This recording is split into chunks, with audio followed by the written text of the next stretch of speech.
Match ফিস যেটা 70,000 টাকা ছিল এটা 1 লাখ টাকা করে দেওয়া হয়। বোর্ড সভাপতি হিসেবে প্রথম দিনেই ক্রিকেটারদের কথা ভাবছেন তামিম ইকবাল। ঘরোয়া ক্রিকেটের বেতন ফি বাড়ানো হয়েছে তাদের স্যালারি। ন্যাশনাল লিগের ক্রিকেটাররা আগে যেখানে 70,000 টাকা ম্যাচ ফি পেত সেটা বাড়িয়ে 1 লক্ষ টাকা করা হয়েছে। যেখানে বেতন ছিল 30,000 সেটা করা হয়েছে 60,000, এবং যেখানে বেতন ছিল 25,000 সেটা করা হয়েছে 50,000।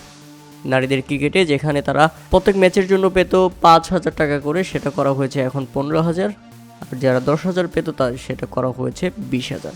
এভাবেই প্রত্যেকটা বিভাগে ক্রিকেটারদের বেতন ফি এবং ম্যাচ ফি বেড়ে গেছে। সেই সাথে তামিম ইকবাল এ ব্যাপারে জানিয়েছেন, ক্রিকেটারদের জন্যই এই ক্রিকেট বোর্ড, ক্রিকেটারদের জন্যই সব কিছু, তাই ক্রিকেটাররা যাতে সুযোগ সুবিধা পায় সেটা নিয়ে তিনি কোনো ধরনের কারচুপি করবেন না। ক্রিকেটারদের জন্য সব কিছু বিলিয়ে দেওয়ার চিন্তাভাবনা তামিম ইকবালের। সেই সাথে বাংলাদেশ ক্রিকেট বোর্ডের নতুন সভাপতি হিসেবে তামিম ইকবাল দায়িত্ব নিয়েছেন ওয়ার্কিং কমিটি, যেটা মূলত ক্রিকেটারদের ফ্যাসিলিটিস এবং বিভিন্ন বিষয়ে কাজ করে। আর সেই কাজের প্রথম ধারাবাহিক হিসেবে সবার বেতন বাড়িয়ে দিয়েছেন তামিম ইকবাল। প্রিয় দর্শক, তামিম ইকবালের এই সিদ্ধান্তকে আপনারা কীভাবে দেখছেন? ক্রিকেটাররা যেহেতু বেতন বেশি পাচ্ছে, ম্যাচ ফি 70,000 থেকে 1 লাখ পাচ্ছে, সেক্ষেত্রে এবার আমরা আশা করতেই পারি ক্রিকেটাররা এবার খেলে বাংলাদেশকে বিশ্বকাপ জিতিয়ে দিবে।